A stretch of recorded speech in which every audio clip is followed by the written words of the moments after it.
जो वायरस के द्वारा फैलने वाले रोग होते, कोई लड़का जानता है? कोई? Polio, chicken pox, small pox, dengue, conjunctivitis, ये सब जो है वह मम्स, गलसुआ सुना है? हाँ, ये सब जो है वायरस जीवाणु के द्वारा, बैक्टीरिया के द्वारा, जैसे क्षय रोग, तपेदिक, डिप्थीरिया, ठीक। और मेन एक जो महामारी के रूप में फैला था वायरस कोविड, ठीक है, कोरोना वायरस, जिसने पूरी हमारी विश्व की अर्थव्यवस्था को गर्त में पहुंचा दिया। सभी लोग कहते सैनिटाइज करो, अपने हाथ सैनिटाइज करो, कुंडी सैनिटाइज करो, बॉडी सैनिटाइज है। तो ये सब जो है संचारी रोग ही है, सबसे ज़्यादा वायरस के द्वारा फैलने वाले रोग हैं। इसके लिए मेन है अपने आसपास जल भराव, जैसे डेंगू है। अभी मनोज सर ने बताया था कि कूलर में अब बरसात का मौसम है, अब उसकी टंकी में पानी नहीं होना चाहिए, और अनायास जहाँ पर जल भराव होगा वहाँ पर मच्छर पनपेंगे, और जब मच्छर पनपेंगे तो उसके लिए इंटर वाले तो लड़के जानते होंगे, बल्कि इंटर के नहीं तो जो हमारे सहवाग है कायरा और नाइटीला, दो मच्छर के लार्वा का भक्षण करते हैं। ऐसे एक मछली की पाली जाती है गैमूसिया मछली, जो मच्छर के ही लार्वा को मेनली खाती है। तो ये मच्छर उन्मूलन, मलेरिया एरिडिकेशन प्रोग्राम चला था, अभी भी चलता है। मच्छर मलेरिया डिपार्टमेंट वाले आते हैं, चूना का छिड़काव, और नहीं हो सकता है तो जल भराव आपके घर के आसपास होता है तो उसके लिए आप केरोसिन या डीजल छिड़क सकते हैं, उसका स्प्रे। उसके स्प्रे से जो उनके स्पायरेटल्स होते हैं, श्वसन रंध्र होते हैं, वो बंद हो जाते हैं, और उनकी ड्यू एब्सिप्सिएशन, श्वसन अवरोध के कारण उन कीड़ों की या मच्छरों की जो है मृत्यु हो जाती है। तो इस तरीके से हम अपने संचारी रोगों से, एक दूसरे के छूने से बहुत से लोग, कुछ इस समय बरसात का मौसम चल रहा है, अभी दयाराम सर ने बताया था कि हमें प्राय नम कपड़े अर्थात माइल्ड जो हो जाते हैं, नमी हल्की सीजन में होती है, वैसे कपड़ों को किसी पसीने से भीगे ही कपड़ों को नहीं हमें पहनना चाहिए ज़्यादा देर तक, क्योंकि उससे हमारे शरीर पर फंगस पनपती है। फंगस का मतलब फंजाई कवक, जिससे आपके चर्म रोग होते हैं, फंगस से होने वाले चर्म रोग, ठीक है, जिससे खाज, खुजली है, जिसे वो कहते हैं क्या नाम, एक्जिमा, ये सब जो है चर्म रोग है, दांत, खाज, खुजली। तो ये जो है पनपते हैं, इनके स्पोर्स जो है बरसात के ही मौसम में जब नमी होती है, वायु में ही नमी होती है, इस समय ये जो है पनप जाते हैं इनके स्पोर्स, जिससे जो है अपना ये फंगल माइसीलियम कवक जाल बनाते हैं, और आप ये समझते हैं ये ठीक होने लगा है, धीरे धीरे ये स्किन पर स्पॉट बढ़ते जाते हैं।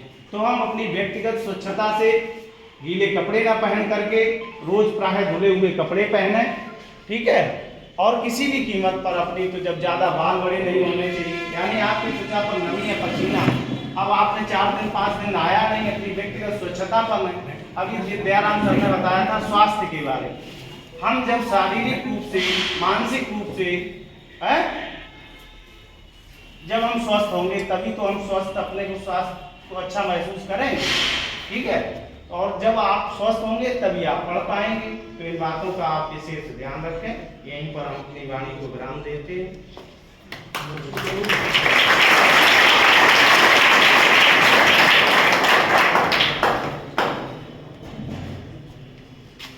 किसी छात्र ने मन बना पाया क्या? नहीं बना पाया? आ जाओ। क्या नाम? क्लास 7 से इसी कड़ी में ऋतिक आकर अपने विचार रखना चाहते हैं। सभी छात्र ध्यान से सुने और अपना मन बनाने का प्रयास करते हैं। वहीं पर घूम जा, वहीं यहीं खड़ा, यहीं घूम के बीच बोल दो, तेज आवाज में बोलना, पीछे सुन पाए। वह सभी रोग जो सूक्ष्म जीवों से होते हैं, सूक्ष्म जीवों द्वारा होते हैं, उन्हें संचारी रोग कहते हैं। वह सभी रोग जो सूक्ष्म जीवों द्वारा होते हैं तथा एक दूसरे मनुष्य तक छुआछूत के कारण फैलते हैं, उन्हें सूक्ष्म संचारी रोग कहते हैं। जैसे हैंजा, चेचक, टीबी आदि संचारी रोग को संक्रामक रोग भी कहते हैं। बहुत बढ़िया।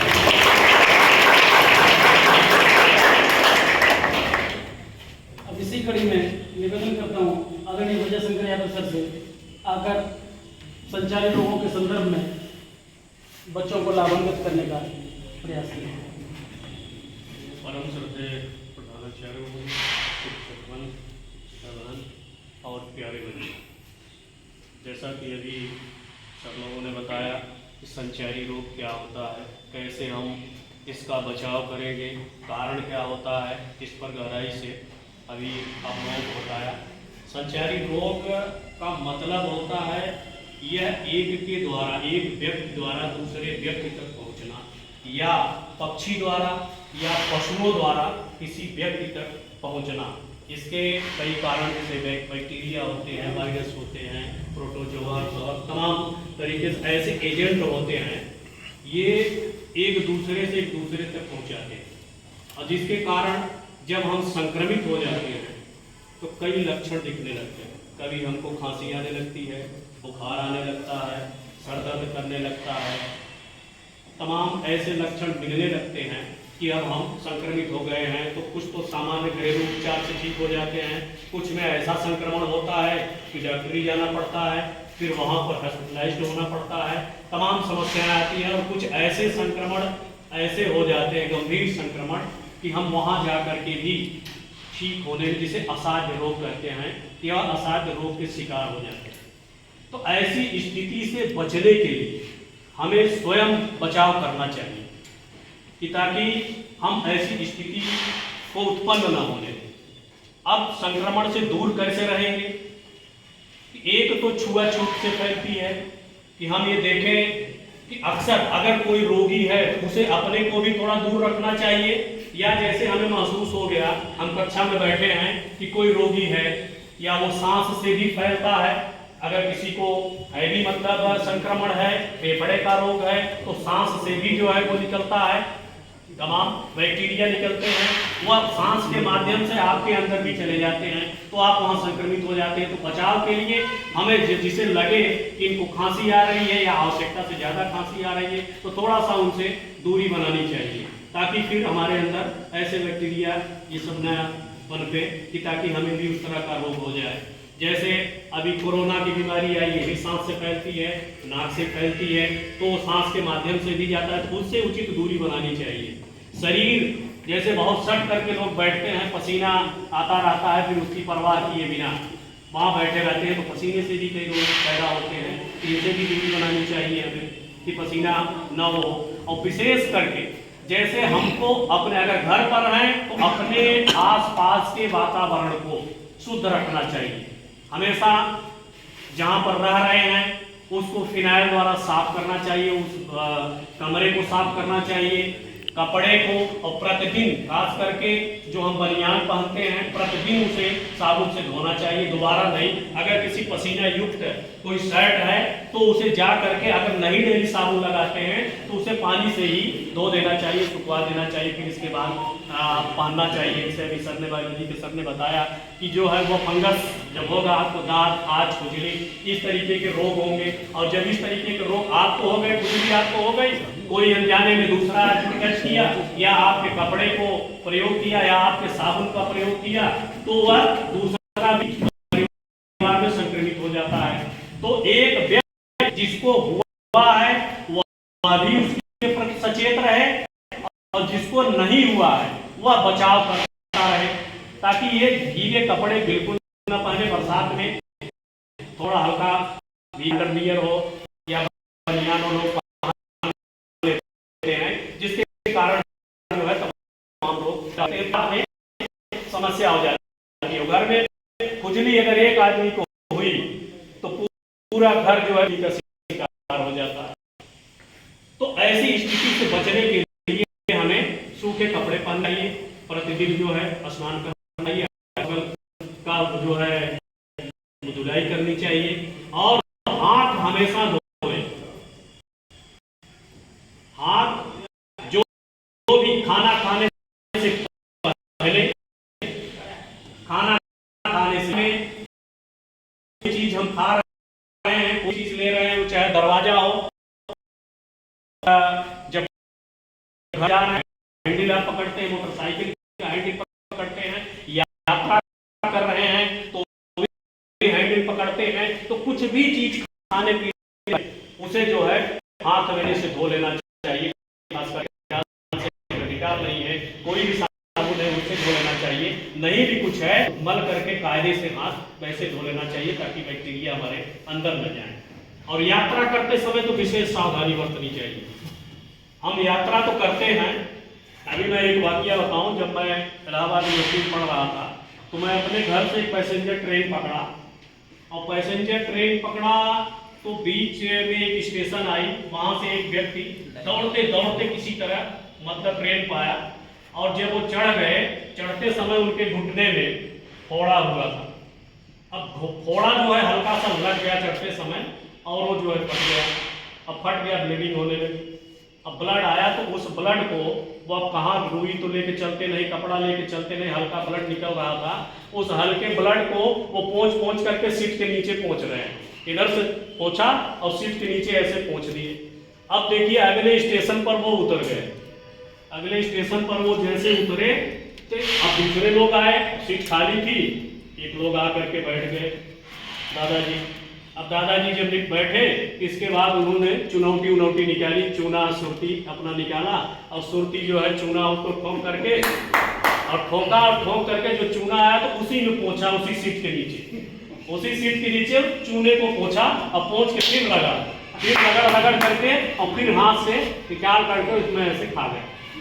अब ये बताइए कि अगर विशेष वो नहीं, अगर उनको मान लीजिए हेपेटाइटिस बी सी जो भी हो, HIV हो, या और ऐसे असाध्य रोग हो जो तुरंत मरते नहीं, वो कुछ टाइम वो वायरस जो है काफी देर तक जिंदा रहते हैं, अगर हो सकता है वो ताजा वायरस उनके अंदर भी जा सकता है, तो ऐसी स्थिति से हमें बचना चाहिए।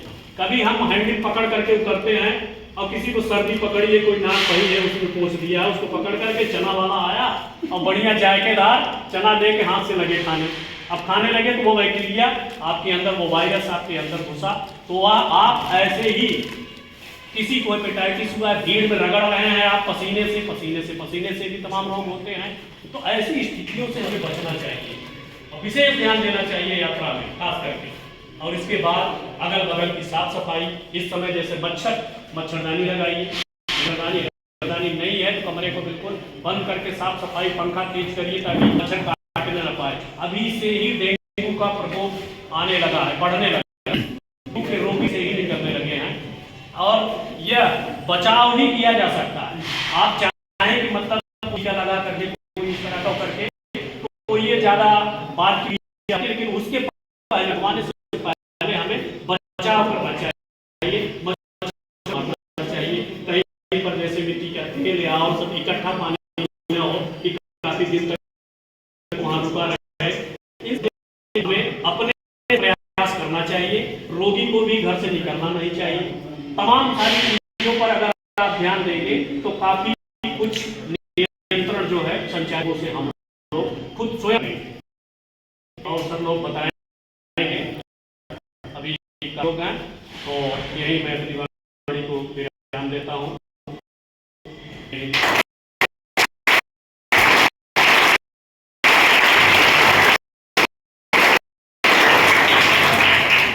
धन्यवाद सर, बड़ी रोचक लाभदायक जानकारी आपको मिली। सर की जानकारी से मुझे अपनी एक बात याद आई, 2016 की बात है, सीतापुर में हम लोग ट्रेनिंग कर रहे थे पुलिस विभाग में, तो हम सर थे हमारे उनका आजम इतनी शानदार जानकारियां दिया करते थे, प्रतिदिन शाम को जब पढ़ना होती थी, काउंटिंग होती, सारे भाई मौजूद इतनी शानदार जानकारी दिया करते थे। इसी समय सेंटर पर पीलिया फैला, और इस कदर पीलिया फैला कि लगभग 427 लोगों के सेंटर में से 115 लोग पीलिया से पीड़ित हो गए। इतनी जानकारियां देने के बावजूद ये स्थिति पैदा हुई। तब उन्होंने बताया कि बारिश के समय, यही समय था थोड़ा और पहले की बात रही होगी। बारिश के समय जो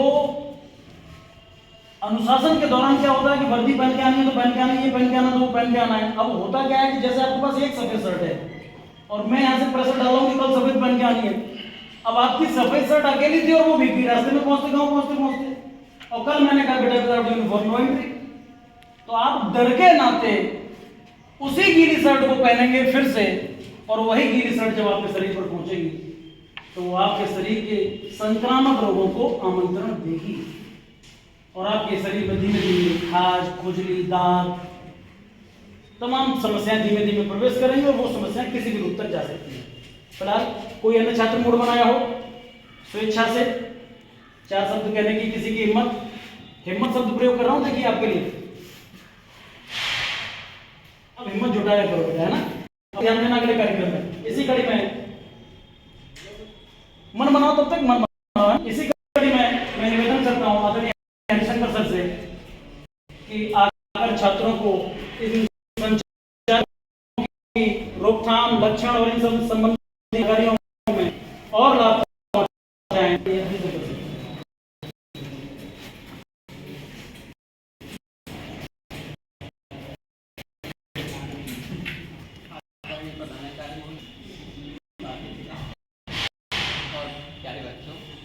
संचारी रोग,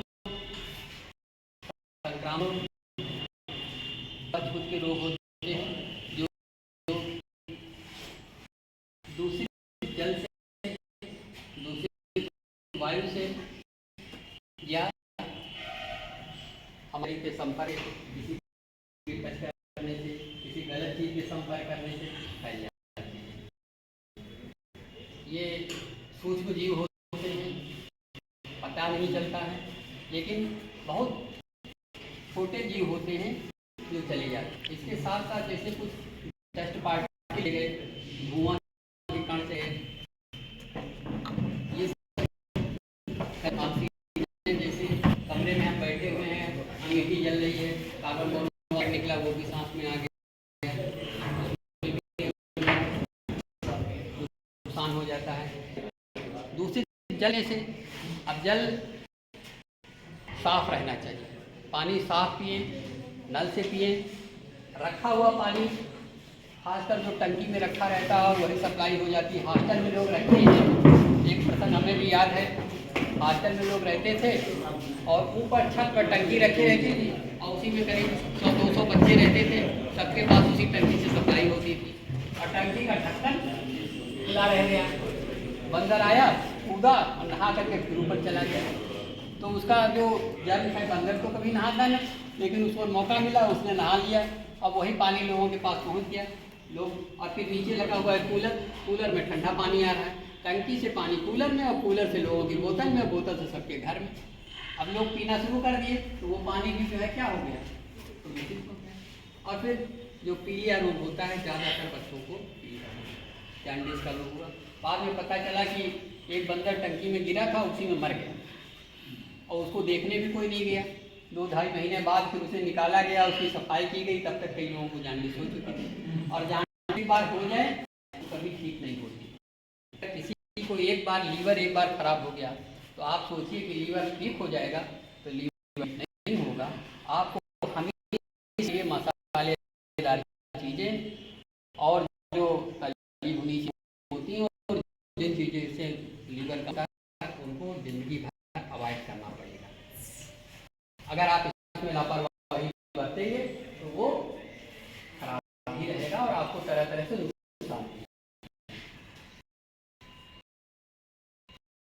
तो लीवर और लीवर के साथ लंग्स भी बहुत जरूरी है। लंग्स बड़े जो हैं कभी बदले नहीं जाते हैं और ज़िंदगी में। अब एक प्रसंग और याद है हमें, ये हमारे गाँव के यहाँ रिलेशन में ही थी, तो छोटी बच्ची थी, तो अपने चाचा के यहाँ गई तो उनके यहाँ चूल्हे पे खाना बनता था, तो वहाँ जो है उन्हीं को लगा दिया गया बनाओ, तो वो खाना बनाती थी, चूल्हे जो है उनके नाक में चलता गया और जाता गया और उनका लंग्स जो है लगभग 60% डैमेज हो गया और फिर बाहर निकले तो ठीक था। और वो लंग्स में 50% डैमेज हो गया तो ज़िंदगी में वो 60% डैमेज रहेगा ही, मरते दम तक डैमेज रहेगा। और उसके बाद उनको पता नहीं चला, बाद में आप निकलेंगे तो आप स्वस्थ रहेंगे, देखते रहेंगे, टहलते घूमते नहीं चलेगा। लेकिन अचानक ऐसा आके जैसे कोरोना काल आया, उसमें ऑक्सीजन नहीं आई, कहीं दिक्कत हुई और उसमें चपेट में आ गई, इसी कोरोना काल में वो एक्सपायर हो गया। तो वो एक्सपायर जो जिनका लंग्स मजबूत रहा वो लोग तो सर्वाइव कर गए, लेकिन जिनका लंग्स 50%, 30%, 60% पहले से ऑलरेडी डैमेज है, वो भी आपसे बात करेंगे, स्वस्थ रहेंगे, आपको देखेंगे तो आपको कोई भी रोग नहीं नजर आएगा। लेकिन 60% डैमेज है और अचानक किसी ऐसी परिस्थिति में पड़े या मोटरसाइकिल चला रहे हैं, कोई ट्रक धुआं छोड़ता हुआ जा रहा है, उसके पीछे आप 5 किलोमीटर 6 किलोमीटर चलाते चले गए तो उसका धुआं भी आपके शरीर में जाएगा और वो भी जो है इतना हानिकारक होगा कि फिर वो आपके लंग्स को और ज़्यादा डैमेज कर देगा। तो वो भी बहुत हानिकारक होता है और लंग्स एक बार खराब हो जाए तो लंग्स बदला नहीं जा सकता, आदमी की जान के साथ ही जाता है। तो वायु भी प्रदूषित होते हैं, जल भी प्रदूषित होते हैं और खासकर इन सारे प्रदूषणों को आपने देखा होगा कोरोना काल में लोग जानते थे कि घर में कोई भी सदस्य अगर किसी को कोरोना हो गया तो फिर इलाज कराना तो असंभव है। डॉक्टर खुद ही 4 पर्दे के भीतर बैठा रहता था, वो खुद ही किसी से बात नहीं करता था, किसी को टच नहीं करता था, फोन से ही केवल हाल चाल ले लेता था, पूछ ले दवा लेता था। मरीज जाते थे उनको वो कुछ नहीं करता। घर में लोग बस बचाव ही सुरक्षा है, अपने घर की सफाई करना, घर को देखना, घर करना, बॉडी को सैनिटाइज करना और जिन लोगों की ड्यूटी लगी कोरोना काल में वो लोग भी जैसे जो नर्स हैं, हॉस्पिटल में हैं, डॉक्टर्स हैं, वो लोग ऐसी किट पहनते थे जो कि 24 आवर्स पहने रहे।